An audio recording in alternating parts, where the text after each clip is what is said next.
Mae bwletin y farchnad mis Mehefin wedi cael ei gyhoeddi gan HCC nawr, a mae gael ar ein wefan ni, sef www.hccmpw.org.uk.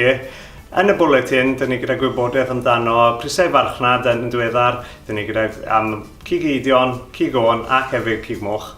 A yn y bwletin yna hefyd, dyn ni gyda stori ni gyda gwybodaeth dyn ni wedi cael o BCMS ynglyn â amseroedd lloia sy'n yn y fiches cig eidion yng Nghymru.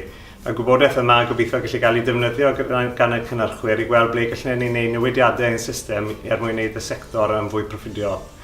O ran prisiau farchnad, dyn ni wedi gweld ar dechrau flwyddyn yma o ran y wyn tymor newydd bod prisiau wyn o flaen blewn o amser ein llynedd. Rhesymau amdano hynny yw bod y bynt yn wannach yn erbyn i'n euro sy'n neud ein allforio ni yn fwy cystadleuol. Ac hefyd, mae yna llai o wyn wedi dod ymlaen i'r farchnad yn ystod y tymor yma. Ni nawr yn cyrraedd yr amser ble ni gweld fwy a fwy o wyn yn dod ymlaen i'r farchnad, bydd ni'n gwellu gweld o fyny pwy effaith bydd hwnna gael ar y prisiau. O ran cig eidion, dyn ni wedi gweld dros y misoedd wrtha bod y prisiau cig eidion wedi gwella.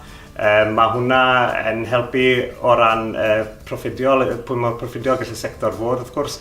A y rhesymau amdano hynny yw bod galw amdano cig eidion yn weddol gyffyrddus, yn weddol cryf, ac hefyd dyn ni gweld bod prisiau yma nhw'n gael yn cig eidion yn Iwerddon wedi cynyddu, a mae hwnna gael effaith ar yn pris ni hefyd, achos o Iwerddon mae'r anhelaeth o'n mewnforion cig eidion ni'n dod i Gymru.